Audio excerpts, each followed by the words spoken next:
Hello, everybody. This is me, Nightman, and with me is Fighterwolfneon. Hello, everyone. We're here to discuss about the whole Disney being bought out by, or actually Disney. Sorry about that. Disney buying out Star Wars. And as well as Lucasfilms in general. Yeah, forgot about that. And quite possibly maybe Indiana Jones, but eh, we don't know about that yet. True. But anyways, let's discuss about the new Star Wars movie that's coming out. With, cause I I'll want let, to go ahead. I'll let you go first, since it's your video after all. Yeah, it's fine. But I just want to say, I know we don't know much details about the movie yet or any of the plots, but I like this. I just like to see some new ideas put into this, like maybe because I know a game I played in my youth called Jedi Knights Jedi Academy. If you played that, I'm not sure, but I've heard of the game, haven't played it, heard really want to, and heard it was really good as well. I have that game. But anyways, I like the new Star Wars movie to have a plot similar to that, like Luke, or maybe if you could get Mark Hamill to at least make a cameo, but have it focus on a new Jedi Academy. I would like to see that. So that does sound interesting. Yeah, And I do believe that Jedi Academies have appeared in like other Star Wars expanded universe titles that set after Return of the Jedi. yeah. Cause I would like to see this because it would show how much shit has evolved since Darth Vader died.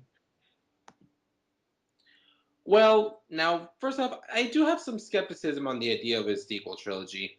Because now, and this is coming from someone who actually likes the prequel trilogy. Yes, I like the prequels. Bite me. Yeah, So, yeah. I hate we have a disagreement about the prequels, but that's fine. yeah. Anyways, the reason why I'm mainly skeptical on the idea of there being a sequel trilogy is because I just felt that with the original six movies, they all really told a complete story, and I and there's nothing, and there's really just nothing they can expand on that. I mean, sure, there's like I mentioned, expanded universe titles that take place like before and after the movies, but those are all generally their own things. But of course, but with the sequel trilogy, I do think it can potentially work if like they, as long as they like focus mostly on like an original cast and just try to form its own identity. But it can still have tie-ins with the original six films and maybe like a character or two, which will probably be 3PO and R2. Yeah, and if possible, if they could get back Harrison Ford to show us an old Han Solo, I'd like to see that. It could work. I mean, whether or not you like Chris Kingdom of the Crystal Skull, you gotta admit he still was able to do Indiana Jones real well. Yeah, and like you said, there, just because Luke's story is done doesn't mean you can't give a give a pass the torch kind of story, you know? Yeah. So they did kind of do something with it like that, and then like in Star Wars Legacy, Yeah. which I'm gonna say this: if you haven't read it, do check it out. It's brilliant. Anyways, uh now there are some worries. I know I'm probably one of the some of the people who actually will give this movie a chance, but I got into a little argument with a friend of mine on Facebook because he's automatically assuming that the movie's gonna suck, and I'm just like, come on, we don't even know the plot. Give it a chance, you know? I always hated it when people do that. Yeah. So I'm like 2 years. It's not coming out for 2 or 3 years, so It's coming out in 2015, so yeah, that's 3 years. 3 years. But 2012 is gonna end in like 2 months. So, Yeah. but I was gonna say, I was gonna say, wait and watch the movie before you decide you don't like it. That just goes out to all those biased fanboys.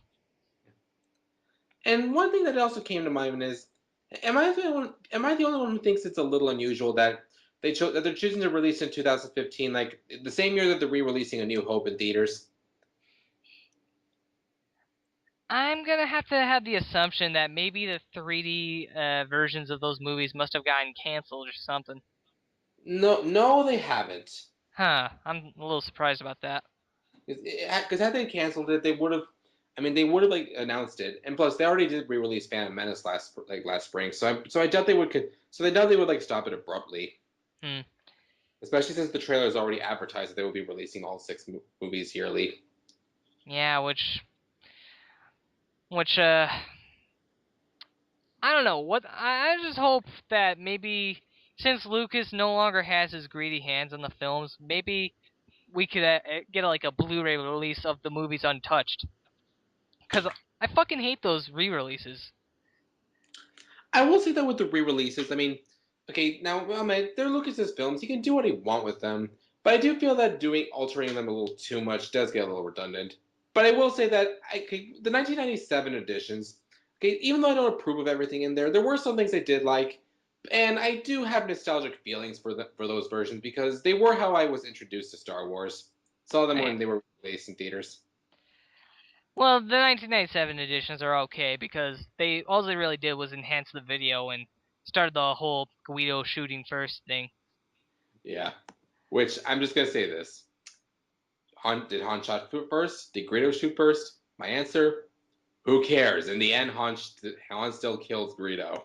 Yeah, but back on topic. Uh,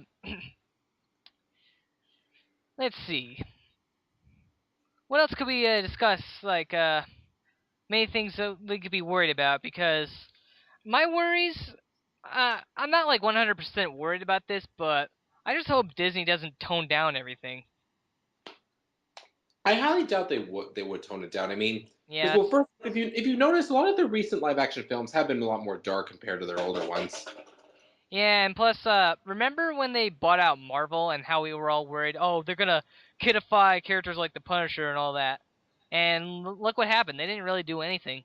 And plus, the Marvel movies have gotten better since Iron Man. So Well, all of them except for Ghost Rider: Spirits of Vengeance. I expected that to suck because that's a sequel and not a reboot. Yeah. In fact, speaking of which, now just a quick note: Disney's actually making their own Marvel movie in 2014, Sunfire and Big Hero 6. Cool. Uh, so I still think it's a damn good thing Marvel has their own movie studio. Same here. Yeah, If only DC could get one. But we're getting off topic now. yeah, we are. Anyways, let's see. Let's see what. Well, there is one thing which I actually think could be handled well. I mean, great because I do believe it's now been stated that while Lucas will be involved with the productions, he's not going to be directing them this time around. Thank And God. and I will admit, I mean, yeah, and I mean, I don't really mind Lucas. I mean, I mean, Grant, I don't approve of everything he does, but I still like his work for the most part. But this is actually not the first time he didn't direct Star Wars because in case you didn't know, he didn't direct Empire or Return of the Jedi. Yeah, I kind of didn't know that, Yeah. but but I will say I know you actually like the prequels, but to me, when I look at the prequels, even now that I'm older, I gotta say, what the hell happened, Lucas? The Well, writing got sloppy with those. I will, yeah. Well, like I said, I mean, well, sure I can find some faults, but I didn't think it was completely bad, and I do think he did at least attempt to improve with each one. Yeah, but So I do think that does count a lot for something. Now, if only Michael Bay could learn from that. yeah, Michael Bay.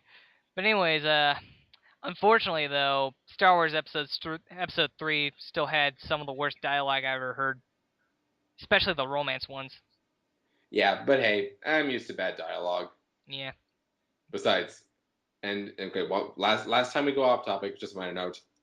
X-Men, the '90s cartoon, the show that people say is awesome. That was filled with unintentionally funny dialogue, Yeah, that is true. and yet no one complained about that. I guess it's because maybe it was because it was X-Men was a kids show, but again, let's get back on topic. I can imagine like all the possibilities. Maybe we'll have less of the green screen bullshit and actually have some sets put up. You know, Yeah, I mean, because I will. Yeah, I mean, But sure, I'll admit the green. I mean, the sets do. I mean, the green screen sets do look nice, but I would like to see a mix of both green screen and actual sets. yeah, I mean, if you look at like movies like I'm not sure. I think episode one at least had some actual sets, but two and three, those were nothing but green screen. I Yeah. don't know how lazy you could get right there. Well, then again, it is though the grand though grand green screen was able to provide stuff that couldn't be done on actual sets, such as like Yeah, large gaps, like large coliseums, etc., like cities above water. yeah, and also don't forget the lava the lava planet from episode three. Yeah. So I say it can be a good and bad thing. True, but I would like to see some actual sets, kind of like all the old movies, because I know if you remember A New Hope, there was a behind the scene disasters that came involved the sets. I actually haven't heard about that. Yeah, I heard about that in a review or something. Though a friend of mine who is like the biggest Star Wars fan around, he did tell me that like during like the Obi-Wan like Invader fight in that film, and probably the main reason why that fight hasn't aged very well. You gotta admit that. Yeah, Like it kind of came from the fact that that one the lightsabers were actually heavier than they looked, and like some problems with the acting, and some back problems with the actors and such.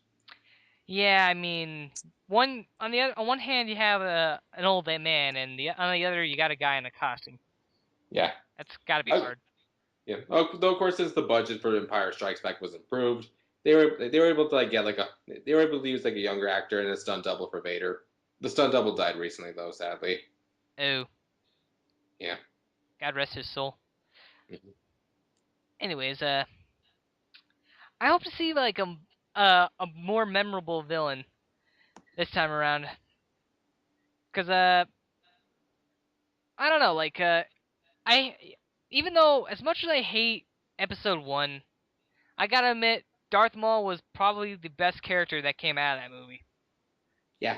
So I In want to fact, go ahead. yeah. Speaking of which, I just recently got the last issue of his new comic book miniseries. It's actually really good. Strongly recommend you check Awesome, it out. awesome. But I was gonna say like how about have another badass silent kind of villain like Darth Maul? I don't think he should be 100% like Darth Maul. Otherwise, we'd be calling him a ripoff, kind of like how some people called Qui-Gon Jinn and Obi-Wan Kenobi ripoff, and how he was almost an original character. But whatevs. Yeah. But still, I'd like to see like a silent assassin kind of type. Yeah, I kind of like that too.